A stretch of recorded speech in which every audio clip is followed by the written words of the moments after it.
I think the fellowship, it probably has made me a better journalist. It was a stepping stone to allow myself to do some reporting that I otherwise wouldn't have been able to do. The Michael Gordon Fellowship has allowed me to create a series of feature articles about how refugees are faring in regional communities. So it's actually funded travel and accommodation costs for me to go everywhere from Toowoomba in regional Queensland to Bendigo in Victoria. I also interviewed refugees in Armidale, New South Wales, and really talked to them about how welcome they feel and also the roadblocks that they continue to face. So the Michael Gordon Fellowship for me was about the opportunity to do a project that I hadn't been able to work on or wouldn't have been able to work on without the funding.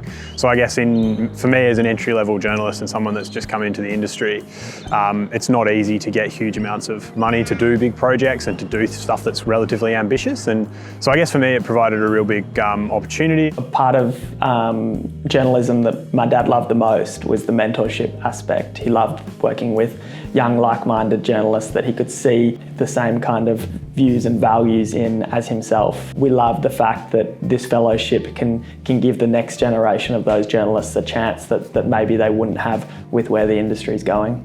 I think being able to sit down with some of these sources and really, sometimes even share some food across the kitchen table before we get started with an interview has allowed me to really scratch past the surface of what's going on for these communities of refugees in regional Australia and some of the roadblocks they continue to face.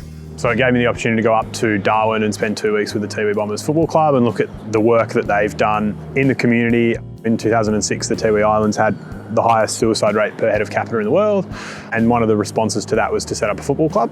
So obviously the idea was to put this story in the context of skyrocketing numbers of Indigenous suicides nationwide and kind of look at whether this could be an approach that could be used elsewhere, and then to look more in depth at what the club actually does. It's incredibly important that Australians hear about these issues and they're continually brought to the agenda of national politics. I think recently we saw some of Dad's closest friends in Nauru finally getting medevaced, and that was through the persistent efforts of people advocating on their behalfs. And I really do believe where we can continue to bang down the door through advocacy, we can bring about change.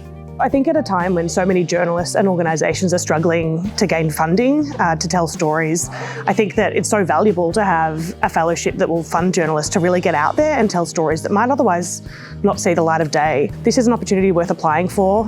You might surprise yourself. I didn't necessarily think that I'd get this funding, and I did, and it's made me a better journalist. It's allowed me to tell stories that I hope really give a voice to a community that otherwise wouldn't necessarily be able to tell their stories in the same way.